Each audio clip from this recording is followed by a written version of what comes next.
Hello, Namaskar, Vanakkam, the last chapter of your social science textbook, Exploring Society, India and Beyond, और ये economics का chapter है और आपकी टेक्स्ट बुक का क्लास 6 के सिलेबस का आखिरी चैप्टर है। तो मुबारक हो, तालियां बजाओ।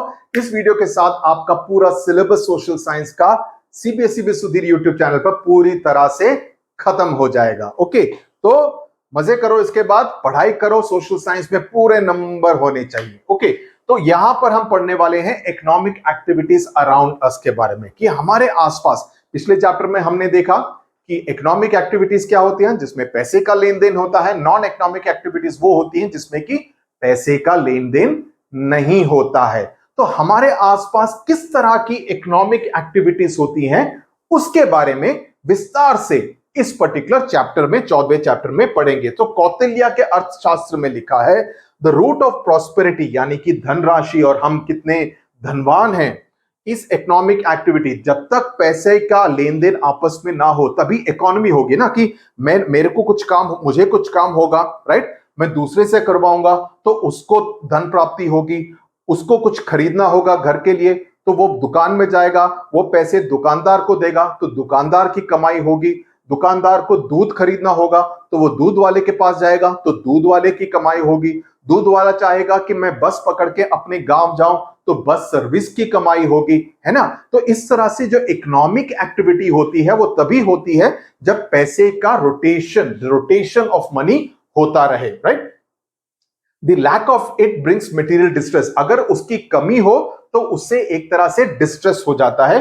The absence of fruitful economic activity endangers both the current prosperity and future growth, कि अगर इस तरह की आर्थिक व्यवस्था ना हो, इकोनॉमिक एक्टिविटी ना हो, तो उससे एक तरह से पूरा जो समाज है, समाज का जो पूरा कामकाज है वो पूरी तरह से ठप हो जाता है। ओके, नाउ अब हम देखते हैं, जैसे इसमें कहा, activities that create monetary value are called economic activities. ये हमने पिछले चैप्टर में पढ़ा था। मॉनेटरी वैल्यू का मतलब है value of something that can be measured in terms of money. जैसे मैंने कहा कि, जैसे मैंने पिछले समय बताया था, स्मार्ट वॉच, इसका वैल्यू आप 1000 रुपए का भी स्मार्ट वॉच ले सकते हैं, 2000 का भी ले सकते हैं, 5000 का भी ले सकते हैं, 10,000 का भी ले सकते हैं। वो डिपेंड करेगा कि आप किस ब्रांड का ले रहे हैं। हो सकता है कि 1000 रुपए वाले इसमें सिर्फ आपको टाइम बताता हो और कितने कदम आप चले उसके बारे में बताता हो, लेकिन जो 2000 या 3000 का स्मार्ट वॉच होगा उसमें आपकी हार्ट बीट के बारे में, आपके ब्लड प्रेशर के बारे में, उसके बारे में बता सके। जो 5000 का होगा, हो सकता है उससे आप फोन कॉल भी कर पाएंगे। 10,000 का होगा, उसमें आप ईमेल वगैरह भी कर पाएंगे, राइट। तो जितना ज्यादा वैल्यू एडिशन होगा उसका दाम बढ़ता जाएगा, तो वो उसका मॉनेटरी वैल्यू माना जाएगा, कि the value of something that can be measured in terms of the money. अगर मैं आपको वॉच बेचूंगा जिसमें मैं बोलूं सिर्फ इसमें टाइम ही दिखाता है, आप बोलेंगे इसका 10,000 क्यों चार्ज कर रहे हो? नहीं ना, लेकिन इसमें मैं बोलूं कि आप इसको ईमेल कर सकते हैं, आप फोन कॉल कर सकते हैं, आप इसमें बीपी मेजर कर सकते हैं, हार्ट बीट मेजर कर सकते हैं, कदम मेजर कर सकते हैं, everything you can measure, then you will say हाँ, इसका वैल्यू अभी 10,000 हो सकता है, राइट।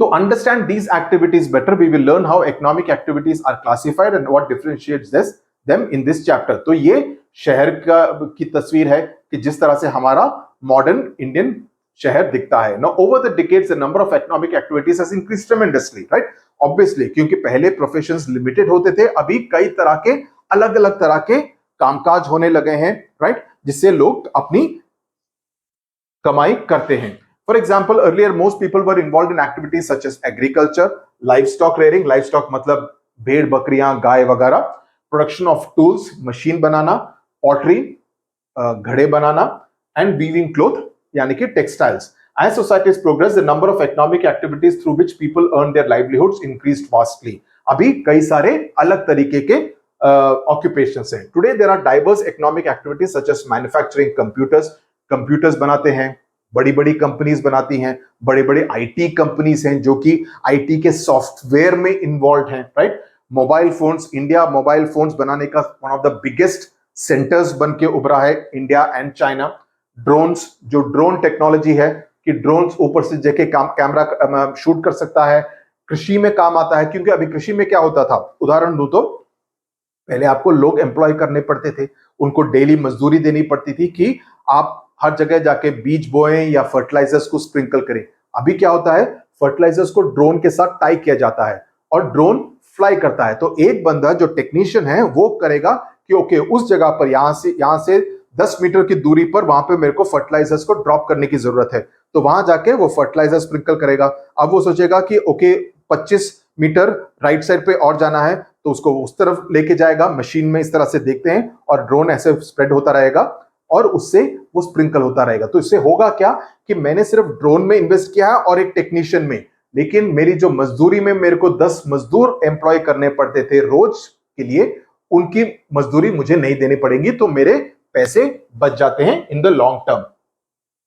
बैंक में जो काम करते हैं, स्कूल्स में, होटल्स में, जो वाहन चालक हैं, ड्राइवर्स हैं, कारपेंटर्स हैं, टेलर्स हैं, सॉफ्टवेयर बनाते हैं, रेफ्रिजरेटर, आपका फ्रिज खराब हो गया, क्या आप ठीक कर सकते हैं? नहीं। अगर आप कंपनी से बोलेंगे, कंपनी बोलेगा इसका हो गया आप नया ले लीजिए, नया लेने के लिए और पैसे लगेंगे, तो आप क्या करेंगे? किसी लोकल टेक्नीशियन को बुलाएंगे, उनको बोलेंगे कि मेरा फ्रिज देख लो, बोलेगा कि हाँ इसका कंप्रेसर ठीक नहीं है, सिर्फ कंप्रेसर बदल दो, उसमें इतने पैसे लगेंगे, मैं कंप्रेसर बदल के आपको फ्रिज फिर से चालू करके दे दूंगा। तो आप उस टेक्नीशियन को बुलाएंगे, राइट? तो ये अलग अलग तरह की एक्टिविटीज हैं, ओके, जो कि हम आजकल अपने गांवों और शहरों में देखते हैं। सिंपल बात, आपका गाड़ी पंचर हो गया है, क्या आप ठीक कर सकते हैं? नहीं, आपको उसको पंचर वाले के पास लेके जाना पड़ेगा, ताकि वो उसमें से ट्यूब निकालेगा, देखेगा कि कहां पर पंचर है, कील निकालेगा, उसमें टेप चिपकाएगा और आपको वापस अपना टायर ठीक करा के फिक्स करके देगा। Now classification of economic activities into economic sectors. Now economic sectors क्या होते हैं? The broad groups that include various activities that help with the economic prosperity of the nation. Economic sector, industrial, agriculture, textile, software, hardware, right? तो अलग अलग media, fashion, ये अलग अलग तरह के सेक्टर्स हैं जिसमें कि काफी तरह के इकोनॉमिक एक्टिविटीज होती हैं। So some economic activities share similar characteristics, and based on this they can be grouped together or classified into broader groups like economic sectors. There are 3 types of economic sectors. So इस पर जरा ध्यान दीजिए। पहला तो हो गया जो प्राइमरी इकोनॉमिक एक्टिविटीज होती है। प्राइमरी इकोनॉमिक एक्टिविटीज का मतलब क्या है? इसको नोटबुक में लिख लीजिए। प्राइमरी इकोनॉमिक एक्टिविटीज, इसका मतलब ये है कि the economic activities in which people are directly dependent on nature, कि पूरा जो वातावरण है, जो डायरेक्ट प्रोड्यूस है, हमारे जंगल हैं, हमारी कृषि है, जो नेचर के साथ इसका डायरेक्ट संबंध है, उसको प्राइमरी इकोनॉमिक एक्टिविटीज कहते हैं। ओके, तो इसमें प्राइमरी में that involves extraction of raw material directly from nature, like farming, fishing, forestry etcetera. Mining हो गया, यानी कि हम कोल हो, आयरन ओर हो, उसको एक्सट्रैक्ट करें, बॉक्साइट हो हमारे पहाड़ों में से, या हम मछली पकड़ें, या फॉरेस्ट्री में जंगल में जाकर पेड़ लेकर आए, टिम्बर हो, टीक हो, वगैरह वगैरह। ओके, तो क्लासिफिकेशन इसमें पहले देखते हैं प्राइमरी सेक्टर। ये तो हो गई कृषि, क्यों? बिकॉज इससे डायरेक्टली नेचर के साथ हमारा कनेक्शन है, क्योंकि हम पेड़ पौधे उगा रहे हैं, राइट? फसल उगा रहे हैं ताकि उससे हमको खाने के लिए मिले। दूसरा हो गया माइनिंग, जैसे मैंने कहा माइनिंग फॉर आयरन और कोल एटसेट्रा।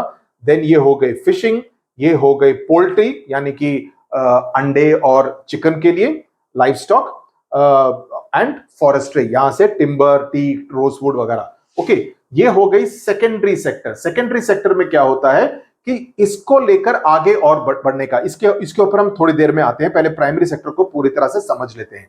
तो प्राइमरी सेक्टर में work involving cultivation of grains and vegetables from agricultural farms, collecting wood from forests, extracting coal from mines, fish from fisheries, eggs from poultry farms, etc. They're all primary economic activities. ये हो गई। तो इसके जितने भी उदाहरण है उसको समझ लो, क्योंकि आपको एग्जाम्पल्स लिखने पड़ेंगे अपने आंसर्स में। The most common primary activities are agriculture, mining, fishing, livestock, forestry, etc. Okay, तो ये तो हो गए प्राइमरी को लेकर। अब आते हैं सेकेंडरी पे। सेकेंडरी एक्टिविटीज वो हैं जिसमें कि जो लोग हैं, प्राइमरी से हमको जो सामान मिलता है, फॉर एग्जाम्पल आपको गेहूं मिलता है, ओके, आपको गेहूं मिलता है प्राइमरी से, उसका इस्तेमाल आप सेकेंडरी में करेंगे और उसको फर्दर रिफाइन करेंगे। गेहूं को आप गेहूं खा सकते हैं? नहीं, गेहूं का आटा बनाना पड़ेगा। तो आटा कैसे बनेगा? वो आटा बनेगा सेकेंडरी इकोनॉमिक एक्टिविटी के अंदर। तो transform them into produce goods are known as secondary activity. जैसे वो कारपेंटर का एग्जांपल हमने 13वें चैप्टर में देखा कि वो लकड़ी तो लेके आया, राइट, प्राइमरी से लकड़ी लेके आया, लेकिन उस लकड़ी की उसने कुर्सी बनाई, तो वो हो गई secondary activity, right. So the secondary sector includes the construction of buildings, okay, roads etcetera, utilities like water, electricity, gas, etc. It also includes manufacturing of products in factories and production units to process raw material from the primary sector into some form that can be further sold or consumed. यानी कि लकड़ी से कुर्सी बनाना, गेहूं से आटा बनाना, ये सब सेकेंडरी एक्टिविटी हो जाता है. उस आटे को बाद में बेचने का काम वो होगा तीसरे लेवल पे, जिसको कि हम टर्शरी इकोनॉमिक एक्टिविटीज कहेंगे, क्योंकि आपको सुपरमार्केट जाना पड़ेगा उस आटे को खरीदने के लिए, है ना. तो वो हो गए टर्शरी. सेकेंडरी में वो माल का उत्पादन होगा, उस माल को प्रोड्यूस किया जाएगा. ओके, सब examples of secondary activities including processing of grains obtained from agriculture fields, जो मैंने बताया. मेक फ्लावर यानी कि आटा. Extraction of oil from groundnut, आप मूंगफली लेते हैं, लेकिन मूंगफली से नहीं होगा ना, आपको मूंगफली ग्राउंडनट ऑयल चाहिए होगा, तो उसको बनाने का काम भी सेकेंडरी इकोनॉमिक एक्टिविटी के तहत आएगा. या चाय की पत्ती लेके आए, लेकिन चाय की पत्ती को आपको चाय का पाउडर बनाना पड़ेगा, राइट, वो काम कौन करेगा, वो होगा सेकेंडरी एक्टिविटी के अंदर. Wood from the forest is converted to furniture and paper. Cotton is used to make clothes. ये सभी सेकेंडरी एक्टिविटी के अंदर आएंगे. ये देखिए टेक्सटाइल फैक्ट्री, ये हो गई गाड़ी बनाने की फैक्ट्री, ओके, ऑटोमोबाइल फैक्ट्री. ये हो गई मेडिसिन, दवाई बनाने का फार्मास्यूटिकल यूनिट. ये हो गए फर्नीचर प्रोडक्शन यूनिट. आप देख रहे हैं यहां पर पूरा सॉडस्ट है, यहां पर लकड़ी जा रही है इस मशीन के अंदर, उसको कट किया जा रहा है ताकि उसको आपको फर्दर बेचा जा सके या फर्नीचर बनाने के काम आए. ओके, तो पैसेंजर व्हीकल्स लाइक कार्स, आप इसमें आपको एक बेसिक आइडिया दिया गया है कि कितने यूनिट्स बेचे जा रहे हैं. कार्स इतने, ट्रक्स इतने, थ्री व्हीलर्स इतने, टू व्हीलर्स सबसे ज्यादा हैं 2 crores, because India still a middle class economy, so ज्यादा लोग टू व्हीलर्स खरीदते हैं. ओके, देन ये तो हो गया. इसके बाद हम चलते हैं टर्शरी एक्टिविटीज की तरफ. Now all those economic activities that provide support to people involved in primary and secondary activities are called tertiary activities or tertiary sector. Tertiary का मतलब बेसिकली होता है तीसरा. टर्शरी शब्द ही तीसरे से आता है, 3 से आता है tertiary. So tertiary sector is a group of activities that involve the provision of services. ये सर्विसेज इंडस्ट्री है. जितने भी, फॉर एग्जांपल आप होटल में जाते हैं, होटल को छोड़ो, आपको दिल्ली से लेट्स से आपको छुट्टी में गोवा जाना है, तो आप कैसे टिकट बुक करेंगे? आप आजकल, पहले तो ट्रैवल एजेंट्स को बोलते थे, आजकल सीधा आप मेक माई ट्रिप पे जाएंगे या ईज माई ट्रिप पे जाएंगे या गो अबीबो में जाएंगे अपने फ्लाइट टिकट को बुक करने के लिए. तो मेक माई ट्रिप क्या है? वो टर्शरी सेक्टर में है, क्योंकि वो एक सर्विस प्रोवाइड कर रहा है. वो आपको कोई सामान नहीं बेच रहा है, लेकिन आपको एक तरह की सुविधा प्रदान कर रहा है ताकि आप घर बैठे बैठे अपनी 4 टिकटें दिल्ली से गोवा और गोवा से दिल्ली आने की आराम से बुक कर पाए. उसके लिए वो एक कन्वीनियंस फी भी चार्ज करता है हर टिकट पे. मेक माई ट्रिप जो भी है वो चार्ज करता है. तो ये हो गया टर्शरी सेक्टर का एक उदाहरण. तो ये हो गया. ओके, तो या दूसरी बात करें, आपको LIC का पैसा देना है, राइट, आप ऑनलाइन नहीं दे पा रहे हैं, हो सकता है आप ऑनलाइन में कुछ गड़बड़ी हो, ऑनलाइन नहीं दे पा रहे हैं, तो आप LIC के एजेंट को बुलाएंगे. वो LIC agent, he will kind of go and do it for you, maybe for a fee, कि मैं जाके तुम्हारा पैसा जमा कर देता हूं LIC ऑफिस में, ताकि आपको अपना समय नहीं लगाना पड़े. Okay, so that is also a service that is being provided. Okay, so the driver of a truck transports grains and vegetables from the farm to the factory or the market. The fruit or the vegetable vendors sell the farm produce to household consumers. Similarly, doctors, nurses, teachers, lawyers, pilots, ये सभी services provide करते हैं. ये सभी tertiary economic activities के अंदर आते हैं. ओके, दे आर टेक्नीशियंस, जैसे मैंने उदाहरण दिए, मोबाइल फोन हो गया, टीवी हो गया, फ्रिज हो गया, कार हो गया, इन सबको रिपेयर करने का जो काम होता है वो सभी टर्शरी या सर्विस सेक्टर. सो टर्शरी सेक्टर को हम सर्विस सेक्टर भी कहते हैं. होटल में जाएंगे, होटल में जो फ्रंट ऑफिस है आपका, आपकी सुविधा के लिए जो भी आपका जो वहां पे स्टे हो 2 दिन के लिए, 3 दिन के लिए, उसको कंफर्टेबल करने का जो हाउसकीपिंग का काम है, राइट, या आप किसी रेस्टोरेंट में जाएं, खाने का काम है, जो आपको खाना परोसते हैं, वेटर हो या कैशियर हो, ये सभी सर्विस सेक्टर के अंदर आते हैं. ओके, तो ये आपको खाना दिला रहा है, सर्विसेज एट ए रेस्टोरेंट, ये सॉफ्टवेयर डेवलपमेंट कर रहे हैं, ये सभी टर्शरी सेक्टर के अंदर आते हैं. एट द एयरपोर्ट आप लाइन में खड़े हैं, ओके, ये सभी सर्विसेज के अंदर आते हैं। रिटेल स्टोर जहां से आप आटा या गेहूं या तेल खरीदते हैं, आटा या गेहूं नहीं, आटा या तेल खरीदते हैं, वो या पेन खरीदते हैं, जो भी हो। नाउ इसके साथ साथ एक दूसरी बड़ी इंपॉर्टेंट बात है कि ऐसा नहीं है कि प्राइमरी, सेकेंडरी और टर्शरी का आपस में किसी भी तरह का कनेक्शन ही ना हो। Obviously all three are dependent each other. Primary sector ये नहीं बोल सकता कि मैं सबसे ज्यादा इंपॉर्टेंट हूं, मैं प्रोड्यूस नहीं करूंगे तो तुम करोगे क्या, वो बात ठीक है। लेकिन अगर वो खरीदे, अगर वो उसको गेहूं को आटे में नहीं बदलेगा या उस आटे को रिटेल स्टोर में नहीं बेचेगा, तो उसका गेहूं उगाने का फायदा क्या होगा? उसको खरीदेगा कौन? उसके पैसे कहां से मिलेंगे? अगर सेकेंडरी सेक्टर वाला प्राइमरी सेक्टर को पैसे नहीं देगा गेहूं उगाने के लिए, तो उसका गेहूं उगाने का फायदा क्या होगा किसान को, है ना? सिमिलरली सेकेंडरी सेक्टर आटा तो बना देगा, लेकिन उस आटे को खरीद के बेचने का काम तो टर्शरी सेक्टर को करना है। अगर वो काम वो नहीं करेगा, तो सेकेंडरी सेक्टर का आटा बनाने का फायदा क्या, है ना? और रेस्टोरेंट्स अगर वो खरीदेंगे नहीं आटे को, तो फिर रेस्टोरेंट्स में नहीं बेचेंगे, तो फिर वो आटा ही सुपरमार्केट में स्टॉक मिलेगा, कोई खरीदने वाला नहीं होगा। तो इन तीनों का एक तरह से इंटरडिपेंडेंस है आपस में, ओके।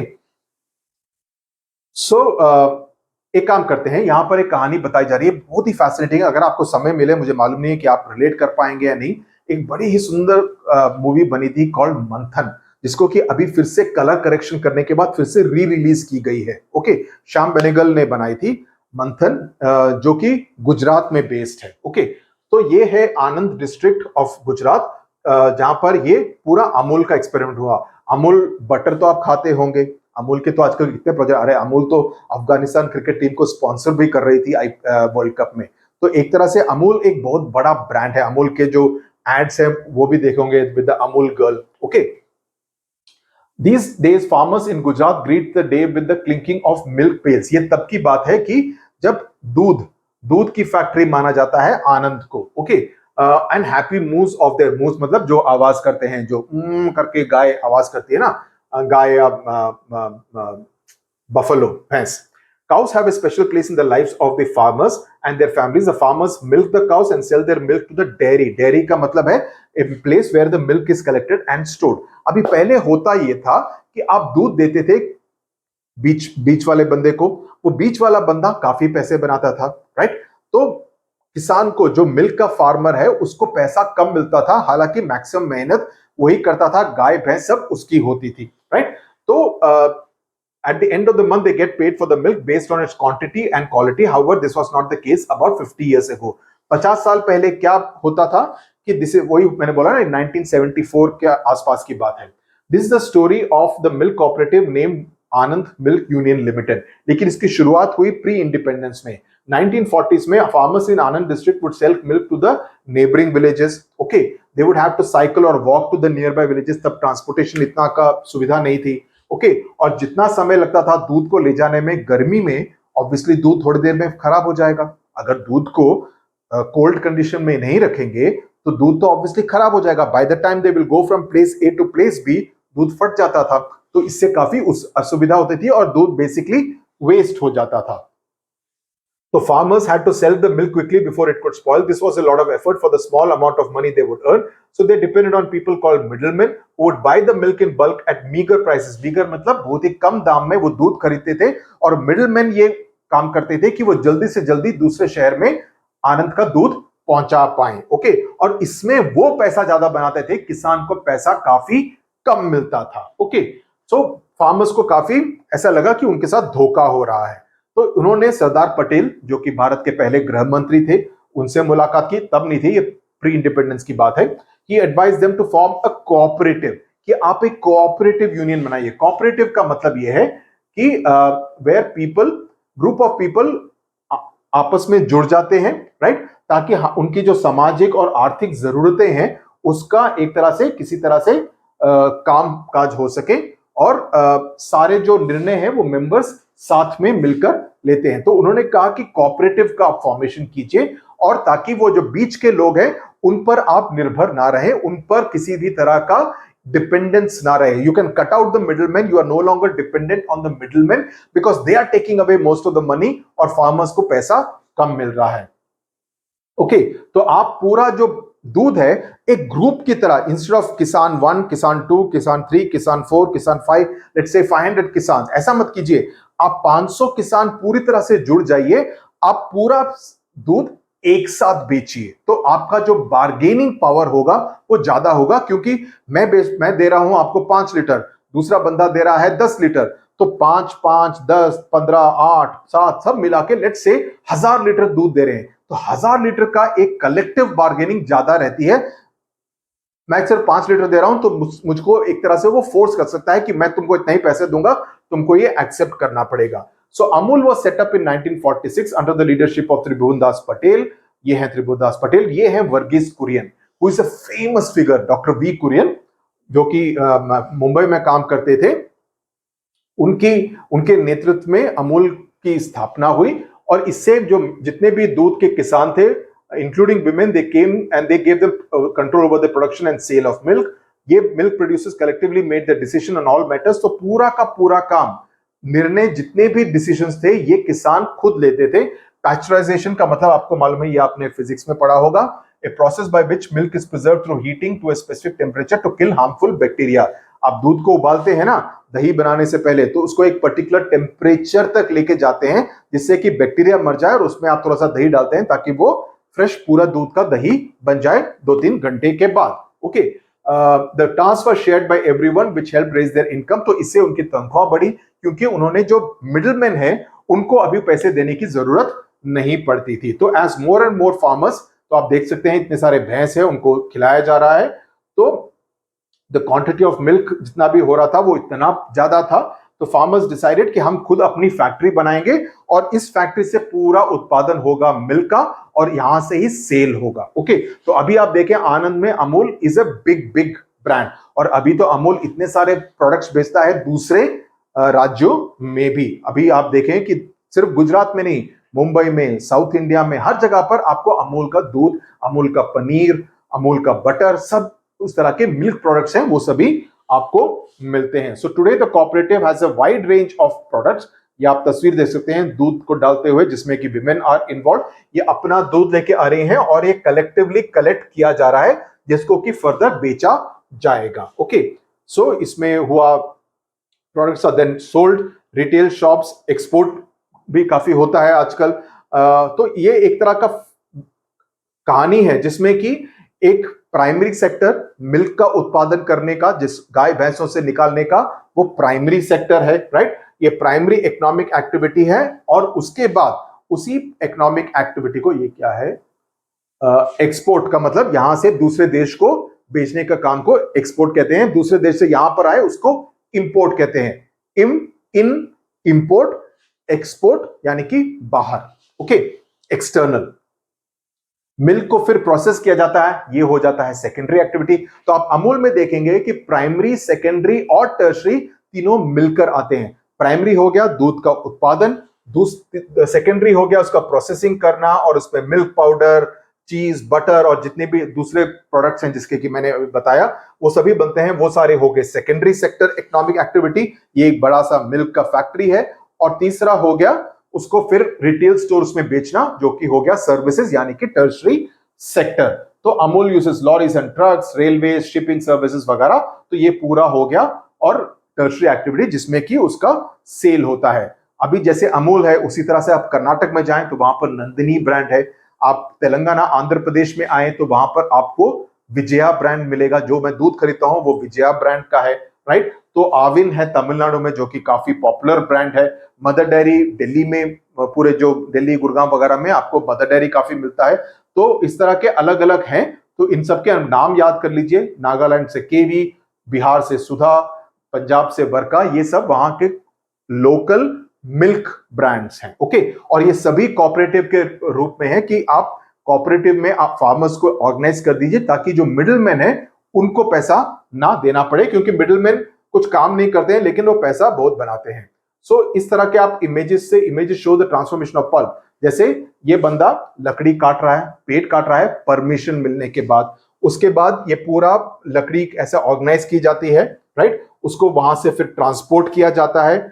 उसके बाद ट्रांसपोर्ट करने के बाद शहरों में आता है, और यहां से फिर वो पेपर मिल में, ये जो पेपर आप अपनी किताबों में पढ़ते हैं, ये पेपर कहां से आता है? लकड़ी से आता है ना। इसीलिए रिसाइकल करने की जरूरत है ताकि हमारे जंगलों में पेड़ों को बचाया जा सके, इतने ज्यादा पेड़ भी ना कटे।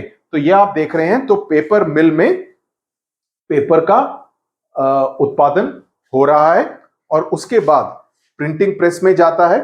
ओके, इसको प्रिंटिंग प्रेस में लेके जाते हैं, वहां पर कलर प्रिंट वगैरह होता है और फिर आप उन किताबों को दुकान में जाकर अपनी मम्मी के साथ जाके खरीदते हैं।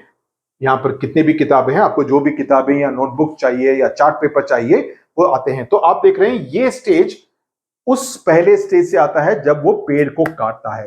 तो इतना लंबा प्रोसेस है, primary, secondary and tertiary sector को सब मिलाकर एक पर्टिकुलर गुड का उत्पादन होता है। ओके,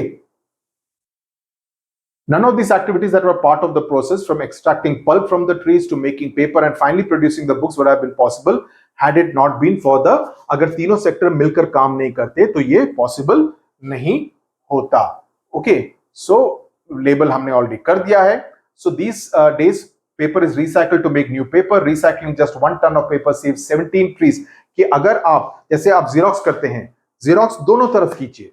अगर आप जीरोक्स सिर्फ एक तरफ करते हैं तो आप पेपर का वेस्ट कर रहे हैं, क्योंकि अगर आप जेरोक्स दूसरी साइड भी कर सकते हैं तो आप एक ही पेपर में 2 पेज को प्रिंट कर सकते हैं। तो अगर 20 पेजेस के अलावा बजाय आप 10 पेजेस में ही पूरी किताब को, जो भी आपका मटेरियल चाहिए, उसको प्रिंट कर सकते हैं। तो इस तरह से पेपर को बचाने की जरूरत है। ओके, तो यहां पर यह लिखा है कि waste is done. It also takes 70% less energy and water to recycle paper than to make new paper from wood pulp. क्योंकि इलेक्ट्रिसिटी, बिजली का इस्तेमाल होता है, जितना कामकाज होता है वो सब मिला के 70% लेस एनर्जी लगता है अगर आप पेपर को सिर्फ रिसाइकल करें, बजाय इसके कि आप नए पेपर का उत्पादन करें। जो न्यूज़पेपर आते हैं आपके घर पे सुबह, वो जनरली रिसाइकल पेपर पे होते हैं। इसीलिए आप अपने पेपर को कबाड़ी वाले को बेचते हैं, कबाड़ी वाला उसका इस्तेमाल करता है, कई जगह पे न्यूज़प्रिंट उसका इस्तेमाल करते हैं, लेकिन उससे लिफाफे वगैरह बनते हैं जिसका कि इस्तेमाल छोटी छोटी चीजों के लिए हो जाता है, ताकि वो पेपर जितना ज्यादा उसका इस्तेमाल हो सके उतना ज्यादा आप उसका इस्तेमाल कर सकें। सो ये है, तो ये पेपर है और इसी से, पेड़ से ही पेपर निकलकर आता है। ओके, तो ये तो हो गया last story, last this thing. ये पूरी तरह से मैं डिस्क्राइब कर चुका हूं, पूरे बुक में है, तो आप इसका आंसर आराम से लिख सकते हैं। तो ये तो हो गया हमारा पूरा सोशल साइंस का सिलेबस खत्म। ओके, टाटा बाय बाय, खत्म। ओके, तो मैं उम्मीद करता हूं कि आपको पूरे सारे के सारे 14 चैप्टर्स पूरी तरह से समझ में आ गए हैं। कोई डाउट नहीं है? डाउट हो तो कमेंट सेक्शन में पूछो। आप जितने भी कमेंट्स में क्वेश्चंस पूछते हैं मैं उसका जवाब दे देता हूं, तो उसमें कोई प्रॉब्लम नहीं होनी चाहिए। मैं आपको और जो किताबें हैं जो आपको खरीदनी चाहिए, रेफरेंस बुक, उसके बारे में बताऊंगा after I have gone through it my self, ताकि मैं आपको सही किताब के बारे में दे सकूं। ये नहीं कि आप कोई भी किताब खरीद लें। एक दो जो किताबें आई हैं मार्केट में अभी तक वो इतनी अच्छी नहीं है, मुझे तो ज्यादा अच्छी नहीं लगी। तो अगर जब तक क्वालिटी किताब नहीं होगी तब तक मैं उसका रेफरेंस आपको नहीं दूंगा। ओके, तो उसका इंतजार कीजिए। एंड बाकी सब्जेक्ट्स भी, इंग्लिश, मैथ्स, हिंदी, साइंस, ये चारों सब्जेक्ट्स भी पूरी तरह से हम 6ठी कक्षा के लिए खत्म कर देंगे। Okay, tata bye bye, thank you very much, God bless you.